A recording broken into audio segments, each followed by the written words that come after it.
If a parent die young, you tend to think about death a lot more than other people. I certainly do. I tend to jump to the worst possible scenario. I catastrophize constantly, much to the detriment of many of my relationships. I was dating a guy once, and I said, hey, babe, when you don't hear back from me for a few hours, do you ever get scared that something bad might have happened to me? And he goes, no.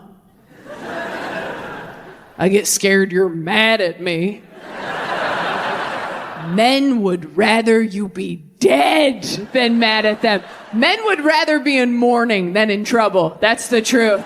If a guy misses 5 calls from his wife, he's like, oh, I hope this is the paramedic who found her.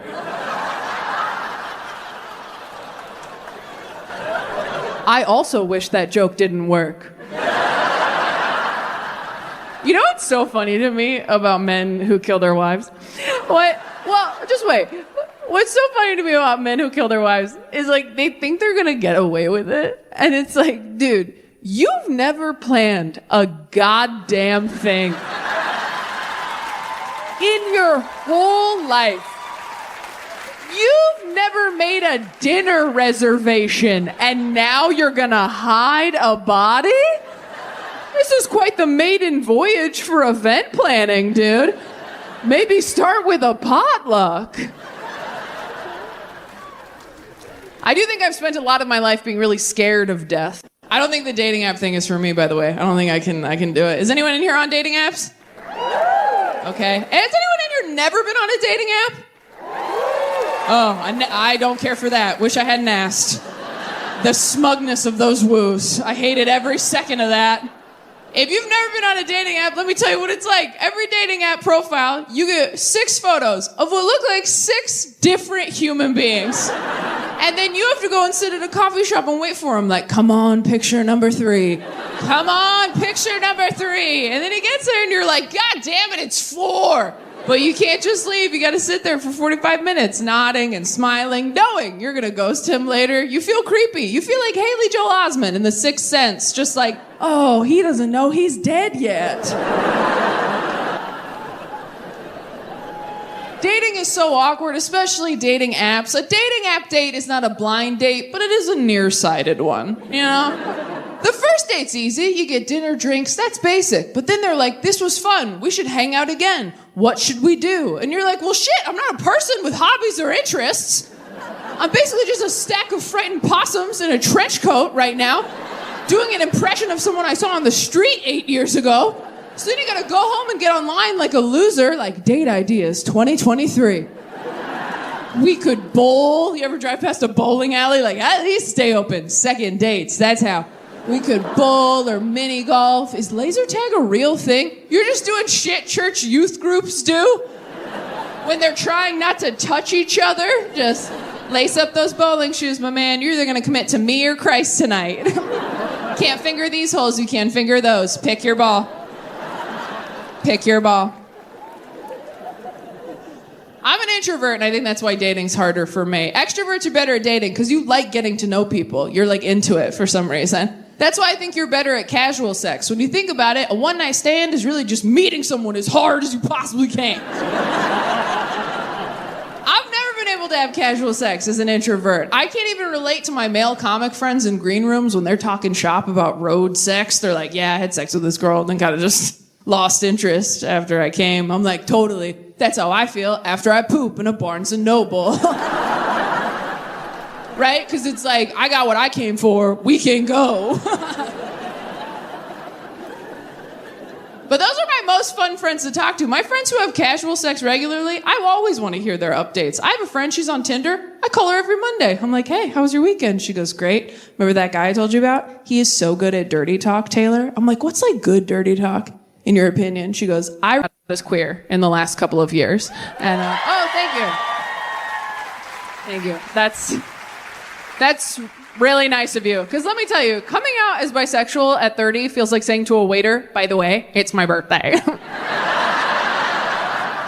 And they're like, cool, sing to yourself. You're a grown woman. So you're like, excuse me, I was very brave. I just came out. They're like, yeah, but the coast was clear, wasn't it, babe? Like, I would have come out sooner, but I have 3 younger siblings, and they're all queer, and they kept coming out. They just kept popping out like little groundhogs. And every time another one popped out, I was like, well, that's 6 more months of heterosexuality for me, I guess. I was also hesitant to come out as bisexual because there's a stigma around it, right? When you say you're bisexual, a lot of people assume that you are good at sex. And I'm not, guys. And I refuse to get better. All right? I'm not learning any more tricks, okay? I turned 30, I was like, shut it down. As Jesus said, it is finished. I'm hitting save progress. I'm gonna die on this level. But I didn't want to tarnish the brand of bisexuality. I didn't want to bring down the team. I have so many queer friends who are so open and free with their sexualities. It's like, oh, it's so fun. I have so many like Samanthas in my friend group, and they're so fun and inspiring. But I also think we need some gay prude representation as well. All Gen Z, they're all queer, they're all in serious relationships, and they are all so disappointed in me every time I start dating another straight white guy. They're like, come on, Taylor, fuck the patriarchy. I'm like, you guys, I'm literally fucking the patriarchy. Do you know how hard it is to continue dating straight men when you are surrounded by 3 queer relationships up close? Queer relationships are the most beautiful, thoughtful, creative things I've ever seen in my life. My sister and her partner are in a romance novel. Every time I talk to them, I'm like, hey, I know you had a hard week at work. You doing okay? And she's like, yeah, I did. So to cheer me up, my partner got me my favorite snack in a limited edition flavor. They got me a little vial of sand from the beach we went to on our first date. And you know how I always wanted an easy bake oven growing up and never got it? They found one on eBay. I'm like, oh my God, are they cheating on you? She's like, what? No, they just listen to me when I talk and remember things I say. And I'm like, what? No, go through their phone. This shit stinks. Go through their phone, trust me.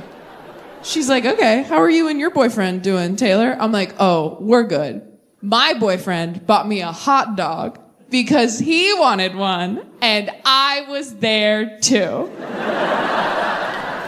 You had to be there. It was so romantic. He was like, what? Sorry, too, I guess. I don't mean to shit on straight guys. You're very sweet. I've dated a lot of you, but oh my God, you are so proud of yourselves for almost nothing in a relationship. It is impressive to watch. Honestly, a straight man will put a candle in his bathroom and be like, I changed my whole life for you. And you're like, you didn't even light it, man. It kind of smells like lavender if you get down real close. I'd trade this candle for a slice of empathy, if I'm being honest with you. Have you tried to explain the concept of empathy to a tall, handsome white guy? That is a delicate conversation. You're like, okay, imagine that you're me. But I'm not. Okay. Hard to argue. Touche. Imagine that you feel how I feel, but I don't. Okay. Imagine that you could feel how I feel. I never will. Okay. Imagine you're a basketball player. Okay. What else? I like this game. Fine. All right. So in this analogy, you're a basketball player. And you're a really great teammate. How about that? You love your team, you're loyal to your team, you do everything for your team. And your team is not noticing. Your team is not appreciating you for all you do, for the MVP that you are. And this week, your team forgot your birthday. Now, how does that make you feel? That sucks. Yes. Try and get a hot guy to empathize is like trying to get a woman to come. And you're like, nobody move! We're so close. It's a car alarm. It's a car alarm. Stay focused, please. Work so hard. So anyway, I've been trying to figure out if I'm bisexual or if I just... But because I grew up in church, I see Bible stories everywhere, right? Like, here's some fun ones. What about the 200 foreskin story? Do you know that one? Yeah? That's a deep cut. So... in the Bible, David wanted to marry Saul's daughter, and Saul's like, you can marry my daughter if you bring me back the foreskins of 100 of my enemies. Which, like, whoa, Scorpio, am I right? Who has 100 enemies and is thinking about their foreskins? Like, someone was born in deep November. So Saul's like, get me 100 foreskins, then we'll talk. So David goes out, comes back with 200 foreskins, and that's where the phrase, if he wanted to, he would, ladies, comes from. Yeah. That's not from TikTok, that's from the Bible. What about Job? Have we heard of Job? Job? Got some Job heads in the house? Job was this guy in the Bible. He loved God so much. One day, God and Satan are talking. They don't really get into why they're talking, but, sometimes you call your ex and everyone's like, what are you doing, right?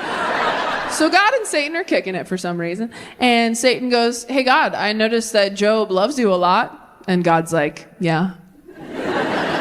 And Satan's like, well, I bet he wouldn't love you as much if I fucked with him enough. And God's like, okay, I'm bored. Let's see what you got. So Satan goes out and he ruins Job's life. But Job never forsakes God. And that is what How to Lose a Guy in 10 Days is based off of. Matthew McConaughey is Job. Kate Hudson is Satan.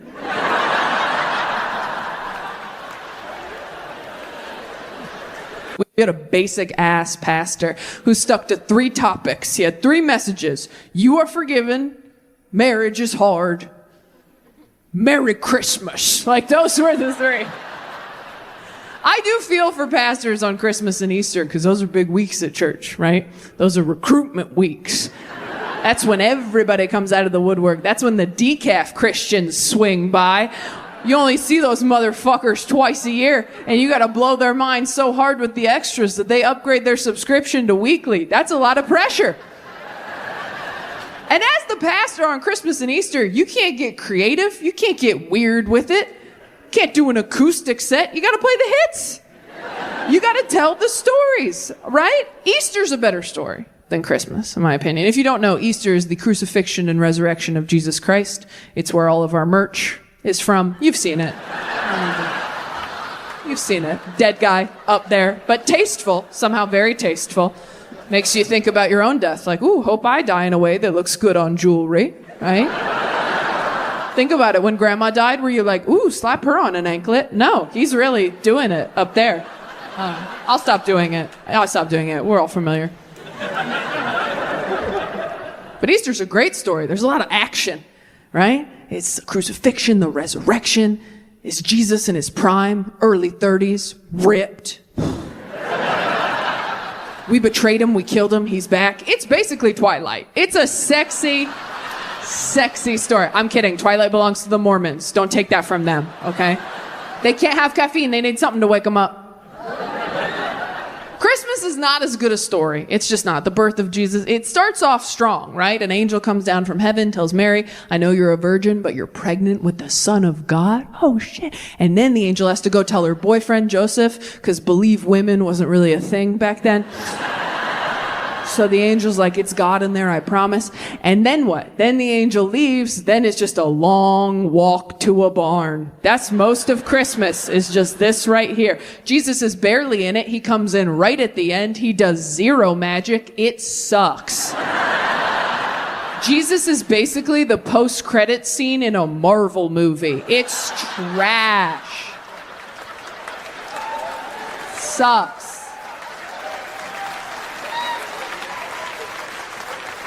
I remember one year our pastor tried to spice up the Christmas story. Death has propelled me professionally. It's made me sort of a workaholic, probably. I was doing 2 full-time jobs for the last couple of years. I was touring, doing stand-up on the weekends, and then I was hosting a late-night show called After Midnight during the week. Oh, thank you. Thank you. That's very nice. Great experience, learned so much, worked with great people. I had an assistant on set, which I initially did not want. It is a slippery slope having someone whose whole job is to fetch you snacks, okay? Because day one, you're like, could I borrow a phone charger? Next thing you know, you're like, could I just grab a LaCroix? Before you know it, you're like, could you just hold both my hands until I fall asleep? My assistant's name was Molly. Molly was incredible. Molly was so good at her job, I'm definitely going to die alone now because the standard of care in relationships is now Molly. All right?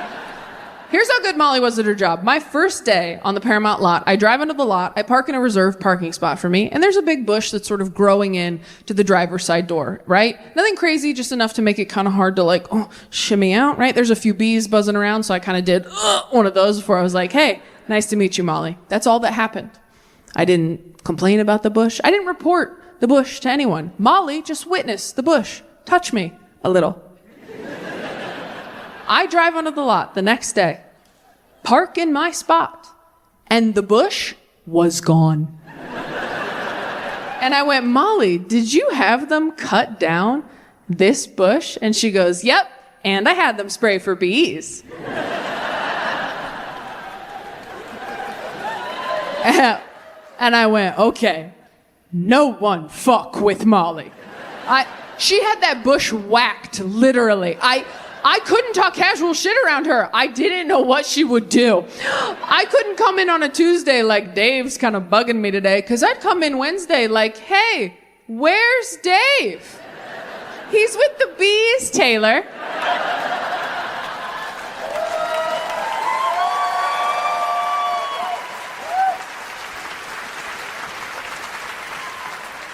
You flinched in his presence, so I took care of it. It's my first time I'd ever had a corporate. I'm not proud of this, but I told the girl that married him, I was like, you better hope he never does go to space. And she goes, why? Because it's dangerous? I said, no, because he's going to cheat on you up there. Oh, you don't think astronauts are cheating? They're in space for months, floating. How long do you think it's going to take before one of them looks at each other like, hey, you know we should try? Houston, we have a problem. Not a big one. I mean, it's medium. It's not small or anything. I'm just saying, what happens in Vegas stays in Vegas. What happens on the moon never even happened. We faked that landing. That's a joke. We didn't fake it. There were no female astronauts back then. We always get the cast of Pirates of the Caribbean. We always get Shigo from Kim Possible. We always get Robin Hood the Fox version. You know. And then people always ask what my queer awakening was. And my queer awakening, I figured out because I was watching home movies of me as a little kid. And I found this video of me talking to my mom when I was like 3 or 4. And do you guys remember the girl deer from Bambi?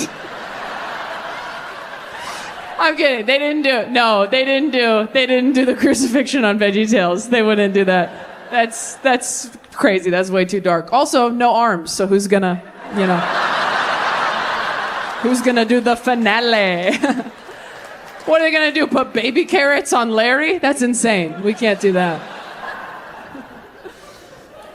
I assume, even if you didn't grow up religious, you know, like Noah's Ark. Most people know that one. That's our big one. It's on the cover of all of our coloring books. Yeah, it really is a testament to how fucked up the Bible is that we read Noah's Ark and we're like, that's the kid's story. That story is dark as hell. It's about God drowning all his kids because they were being annoying. And we're like, yeah, that should be the mural in the nursery. Come here, little buddy. These are the animals he didn't drown. Oh, what a lucky horsey that got to go on the boat with one friend. It's the rainbow. I think they think the rainbow saves it. God sent Noah, who probably had some trust issues at that point, the rainbow as a promise to never flood the earth again, which I think is the darkest part of the story. Rainbow after a destructive flood. I mean, that's like buying someone a ring after you push them down the stairs. That's crazy. Every time I see a rainbow, I don't think of gay rights. I don't even think of rain. I just think of God going, I mean, I didn't kill everybody.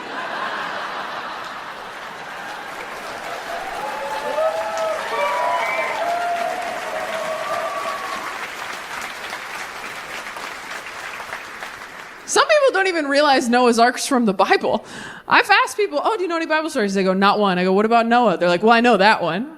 Like, that's how much Bible stories have, like, infiltrated pop culture. He came out, he goes, thought he found a new angle, right? He comes out, he goes, you know, we always kind of rush through the Christmas story, don't we?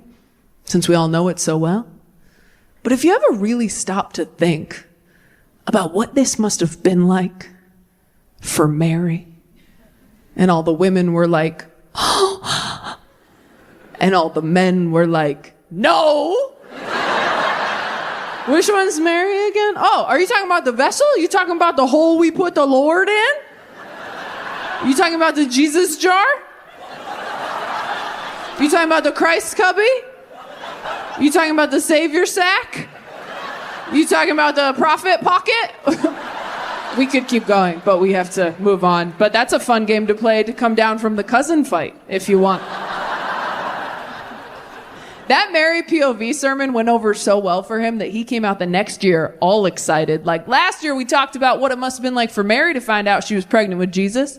But have you ever stopped to think about what this must have been like for Joseph? And all the men were like, finally, representation. I also think whores are lying to me. Joseph was Mary's betrothed at the time. Again, I don't assume everybody knows all the Bible stories. You grew up in church, you're like, everybody's learning these. Nope, some kids were having childhoods on their bikes. Yeah. Is there anyone in here who never went to church, has never believed in God, never been religious at all? Wow, all in the back. That checks out. That checks out. Well, you sound very at peace. You sound so relaxed, but how do you know right from wrong? How do you not kill people? Some Christians talk like that. My dad growing up was like, if I weren't a Christian, I'd be in jail. And I'm like, whoa, I'm 6.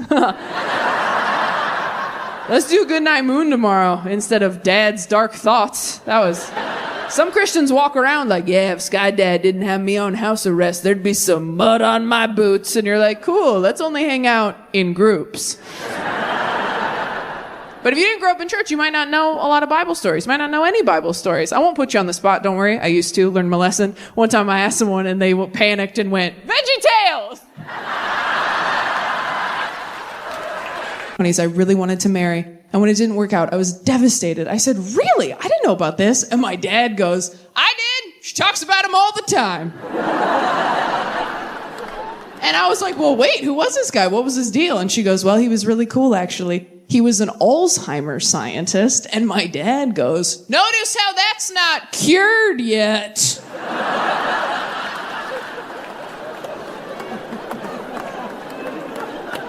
And she's like, wow, honey, well, I hope we never get Alzheimer's. He's like, I hope we do, so we can all forget about this guy.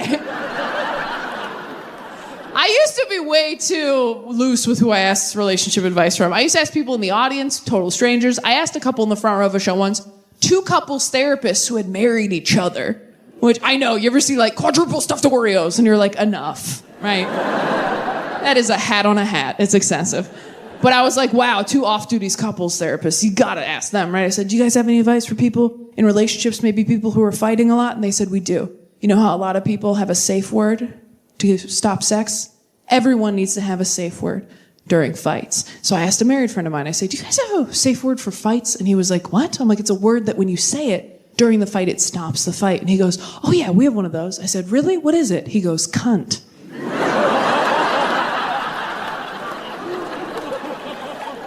But I have to say, it doesn't really work if she said it. I was like, Jesus, I was looking for like pineapple, dude, but...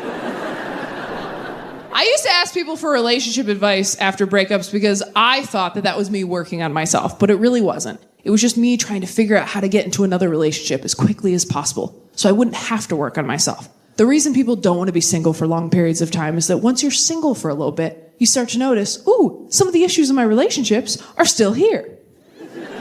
And it's just me now. There's only one set of footprints in the sand. And no one's carrying my ass, right? Like, I've realized in the last year, I still have a lot to work on. I've realized I'm very petty in relationships. I realize that because I don't wear perfume when I'm single. Don't even think about it. I wear perfume when I'm in a relationship, though, because I know that if we break up and you smell that smell later, you'll get sad. And that makes me happy. I don't wear perfume to smell good. I wear it to haunt you later. I was on a first date with a guy. I realized we both had 3 younger siblings. I said, oh my God, let's text our sibling group chats right now. Ask them what our biggest flaw is. I'm so fun on a first date. I can't believe I'm alone. He texts his brothers, hey guys, what's my biggest flaw? And they write back, works too hard, cares too much. One of them wrote back dyslexic, which I thought was pretty funny. He couldn't read it, but I could. I text my siblings, hey guys, what's my biggest flaw? And my brother writes back immediately, probably that you expect everyone to hurt you, so you just leave before they can. I was like, dude, I'm on a date right now. He's like, oh, sorry, it works too hard. I thought this was a secure line.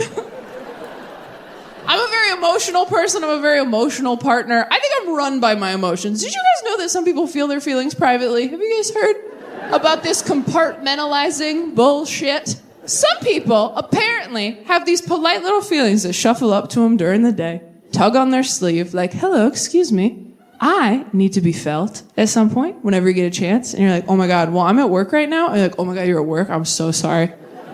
Do you have time later? Well, I get off. I'm not a casual dater. Here's how not casual I am. I actually got engaged this year. Nope, didn't work out. Context clues.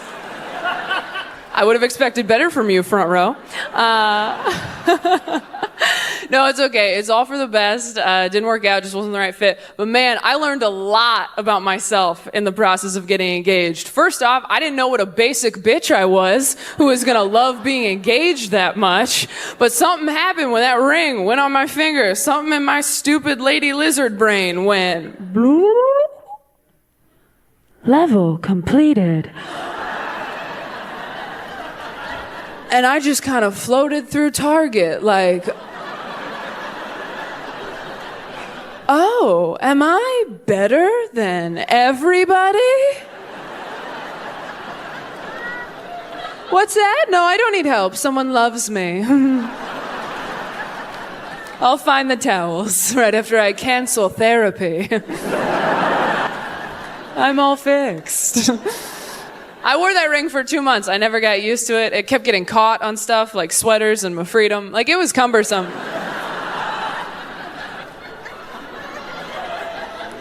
It also just didn't look right on me. It was a diamond on this. It looked stupid. I looked like a rescue dog in a Gucci sweater. It was so dumb. I mean, I had a friend who goes, are you afraid you're gonna get mugged? I'm like, bitch, I look like I stole it. Are you serious?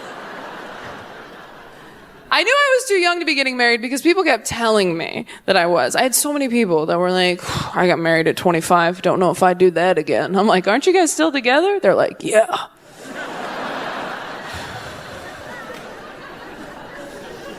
I had a woman at one of my shows yell at me from the audience. She goes, you should really wait till you're 27 to get married. I said, why 27? She goes, because that's when your frontal lobe is finished developing in your brain. That's when your brain's done, 27. Yeah, what a mean fact to yell at someone. It's like, oh, you think you're happy, Scarecrow? Why don't you wait a beat till the wizard gets you a brain? I've been drinking since noon. Make me laugh.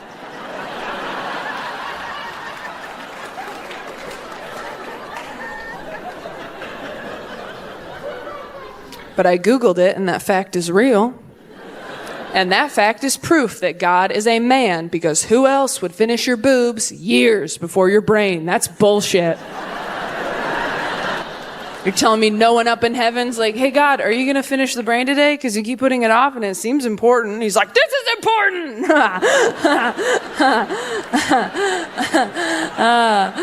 Don't tell me how to do my job. I'm God, damn it. I'm going to make one of them bigger for like 8 years.